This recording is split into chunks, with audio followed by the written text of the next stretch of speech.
توفيقي إلا بالله، عليه توكلت وإليه أنيب.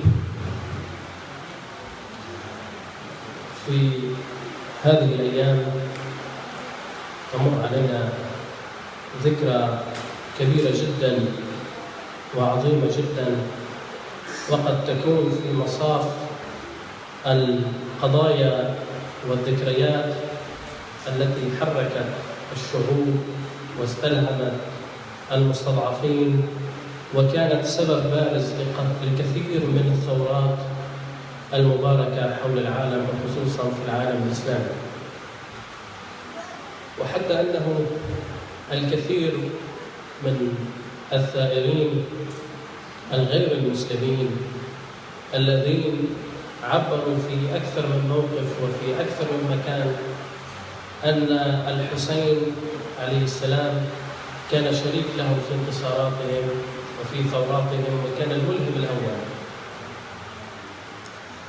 وعلى هذا السياق، سياق القرآن، تكلم الحسين عليه السلام: إنما خرجت لطلب الإصلاح في أمة جدي رسول الله، أريد أن آمر بالمعروف وأنهى عن المنكر. فكان الحسين عليه السلام بهذا الكلام يوافق ما جاء في القرآن الكريم، أن الإنسان مطلوب منه أن يتحرك في المجتمع بنية الإصلاح وبروحية الإصلاح وبنفسية الإصلاح، سواء كان الصلاح أو الإصلاح.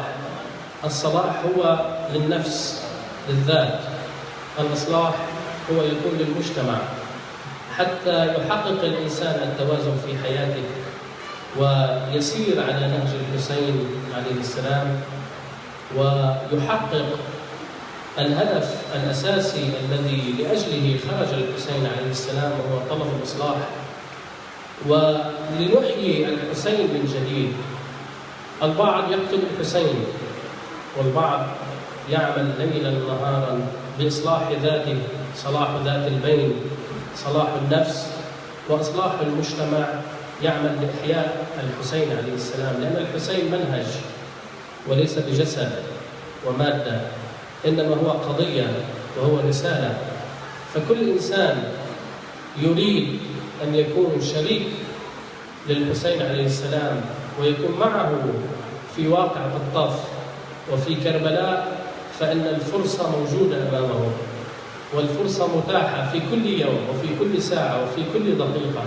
كلمة خير في بيتك، أنت تشارك الحسين في الطف، تشارك الحسين في كربلاء، لأن الحسين لم يخرج لطلب الرئاسة ولم يخرج لطلب الخلافة، إنما خرج للإصلاح.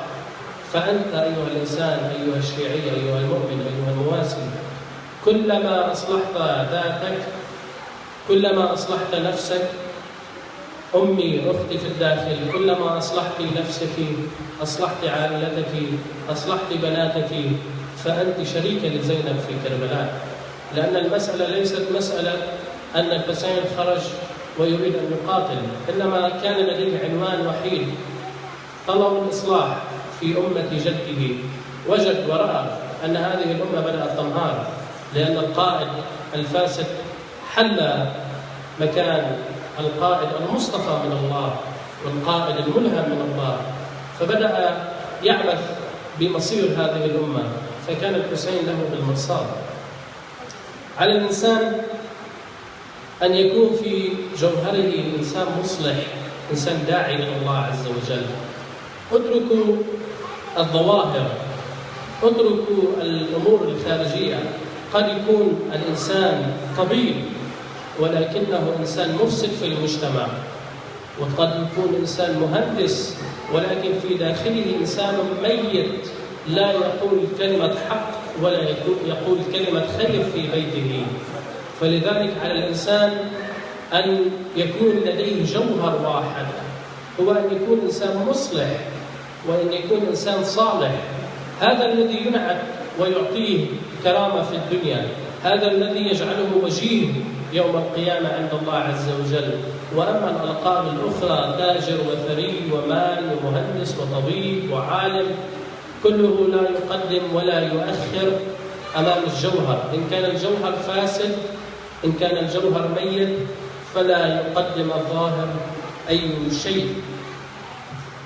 على الإنسان أن يتغلب على اليزيدية في داخله، وأن يكون هناك توازن في حياته، توازن بين الأنا، بين الشهوة، بين حب السلطة، بين حب المال، بين شهوة الفرج، بين شهوة التسلط، وأن يكون لديه توازن بين هذه الأمور وبين أن يكون إنسان صالح ومصلح في مجتمعه. لأن الكثير منا وللأسف عندما ينتخب لبعض الأماكن الحساسة لقيادة المجتمع أو لهيئات أو لجمعيات يفقدون هذا الطهر ويفقدون هذا التوازن في حياتهم. فبينما يكون في السابق إنسان متقي، إنسان طيب، إنسان زاهد في الرياسة وزاهد في الزعامة وزاهد في الشهرة، يصبح إنسان لديه خلل كبير منشد إلى الشهوات، منشد إلى النوازع الشيطانية. فعلى الإنسان أن يخلق التوازن.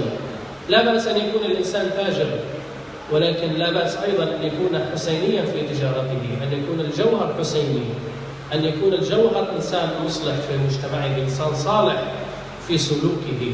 لا بأس أن يكون الإنسان طبيب، ولكن أن لا يتمنى المرض للناس ليزيد في ثروته، وإلا كان يزيدي في حياته. إن أردت أن تكون حسيني عليك أن تكون في داخلك وفي جوهرك وفي ذاتك إنسان صالح في حياتك. هناك وسائل كثيرة موجودة لنرفع شعار الحسين، شعار الأمر بالمعروف والنهي عن المنكر، وليكن هذا الشعار هو البوصلة في حياتنا، وليكن شعار الحر الرياحي هو البوصلة في حياتنا. انظروا إلى هذا الرجل، لديه كلمات مضيئة في التاريخ، لديه كلمات تكتب بماء الذهب، عندما قال ووقف بين معسكر الشر ومعسكر الخير، معسكر الحسين خط الاستضعاف، خط الإصلاح، وبين المعسكر الآخر خط الفساد عبر التاريخ، خط الظالم. قال أخير نفسي بين الجنة وبين النار.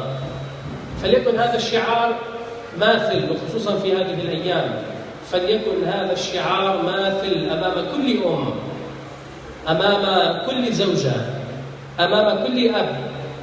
لعله في اليوم تخير نفسك 50 مرة بين أن تعتدي وتظلم وبين أن تترك من حقك لتصلح بين الناس.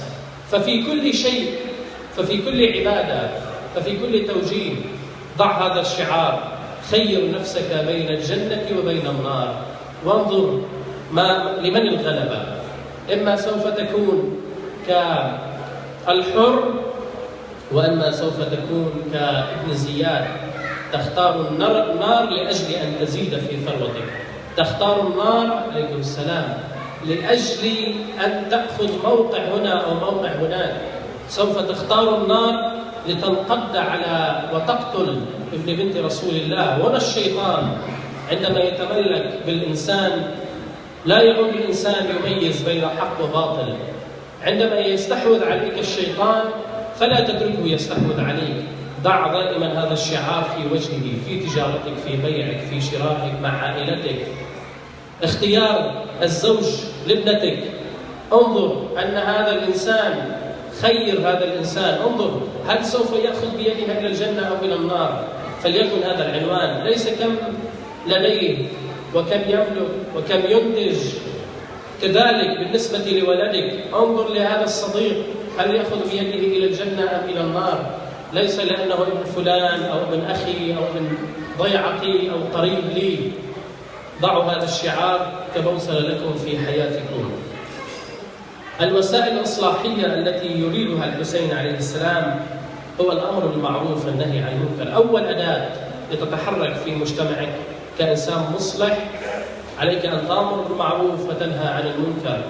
نعم، هناك تسليم منطقي وتسليم واقعي أن الإنسان الذي يتحرك في مجتمعه بالإصلاح سوف يواجه بتيار كبير معارض له، سوف يسقط اجتماعيا وسوف يحارب اجتماعيا وسوف ينعت. هلا ابن فلان جايين يوعظنا، امبارح كان ابوه بالخماره، هلا فلان جايين يوعظنا.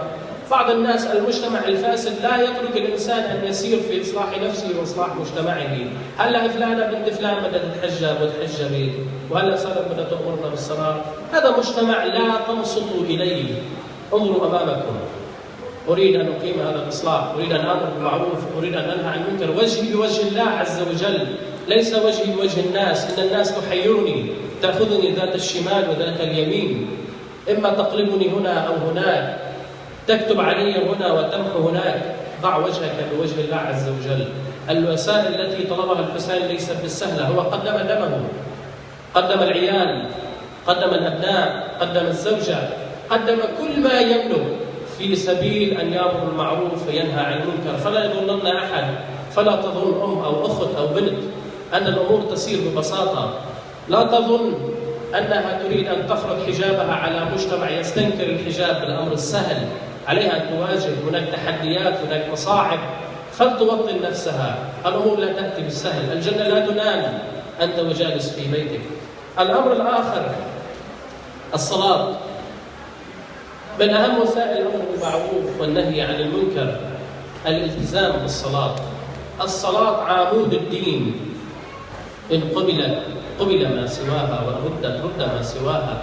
هي العمود الفقري لكل عبادة. لا ينفع حج، لا ينفع زكاة، لا ينفع شيء إذا كانت صلاتك أيها الإنسان صلاة غير مقبولة.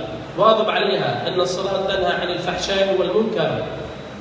هدف الصلاة وغاية الصلاة توازي وتشترك 90% مع الأمر بالمعروف والنهي عن المنكر. الأمر بالمعروف والنهي عن المنكر يريد أن يبعد المجتمع عن الفحش، عن البذاءة، عن الاعتداء، عن الظلم.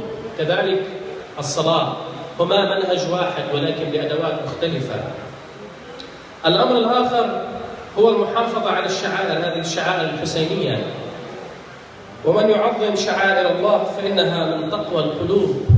وكأن إقامة هذه المجالس وحضور هذه المجالس والأنس بهذه المجالس هي تقوى. الله عز وجل عبر أنه من يحيي هذه الشعائر تكشف على أن هذا الإنسان إنسان متقي، إنسان قريب من الله عز وجل. أما من يقدم التلفاز ويقدم التجارة ويقدم المؤسسة ويقدم الربح في هذه ال10 أيام فليكن على يقين أنه بعيد كل البعد عن التقوى.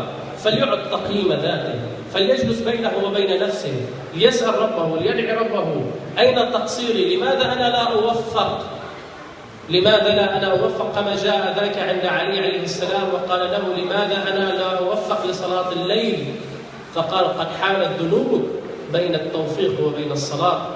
فليسأل الإنسان نفسه الذي يجره الشيطان لأن يقضي أوقات خارج هذا المكان لساعة أو ساعتين لا يشعر بينه وبين نفسه أنه حقق ربح في مكان ما، فليزعل وليخف: لماذا لا أوفق للحضور؟ عدم التوفيق مصيبة.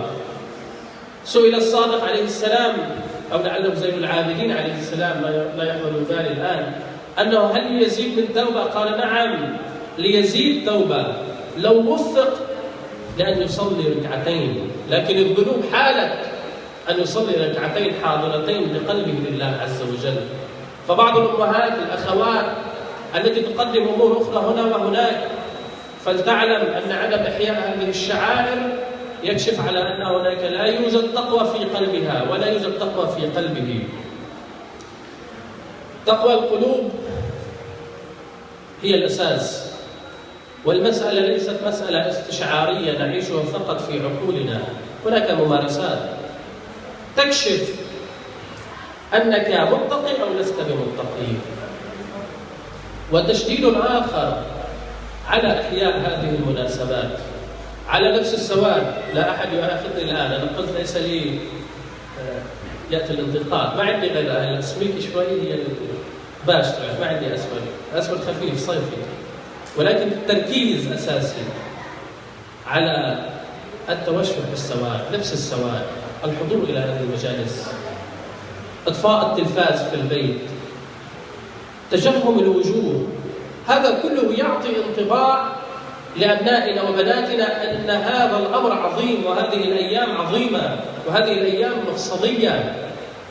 وهذا أشبه ما يكون كما عبر بعض العلماء النفس بالشرط أو المنعكس الغير الشرطي في مقابل المنعكس الشرطي، بمعنى أنك أنت أيها الإنسان عندما تذهب إلى الطبيب مثلا لتأخذ إبرة في اليد مثلا، هذه الإبرة عندما تدخل في يدك مباشرة الجسم ينقل الخوف والوجع إلى أين؟ إلى الدماغ، فتشعر بالخوف.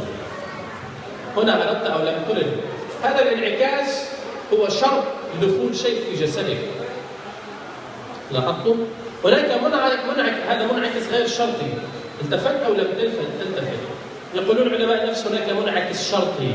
ما معنى منعكس شرطي؟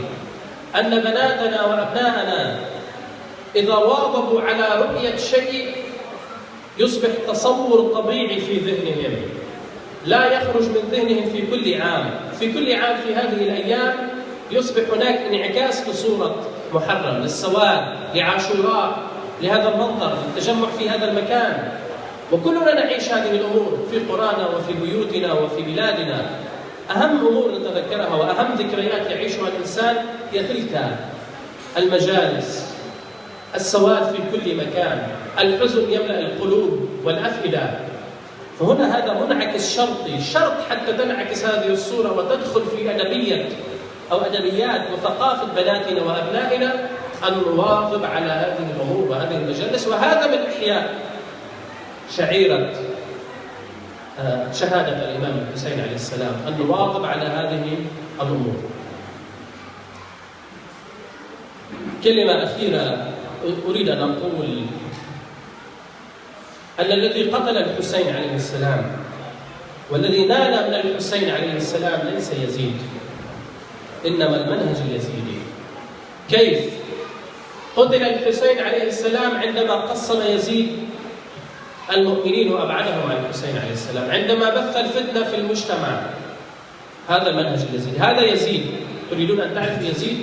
ليس ذاك الولد العابث. الحسين ليس مقابل يزيد، ولد يدعو بالقردة والخنازير، سكير، ليس مقابل الحسين. إنما الذي كان مقابل الحسين هي اليزيدية، هي الأموية.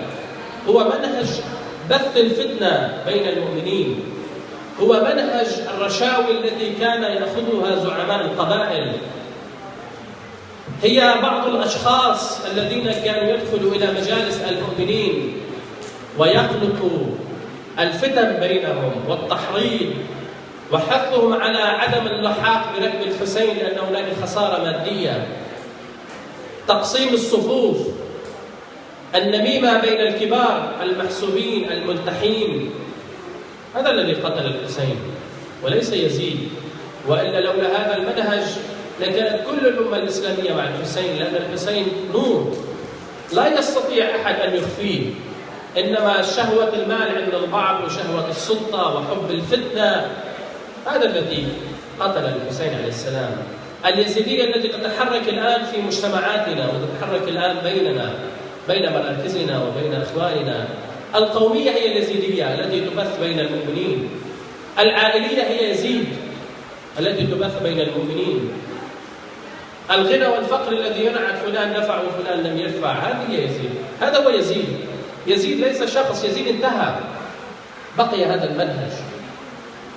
نسأل الله عز وجل أن يكون لدينا قدر عالي جدا من الوعي، نفهم خصوصية الزمان والمكان الذي نعيش فيه، نفهم أين يزيد يعيش بيننا وأين الحسين وضعناه على الرفوف وحصرناه في بعض الطقوس المحدودة جدا.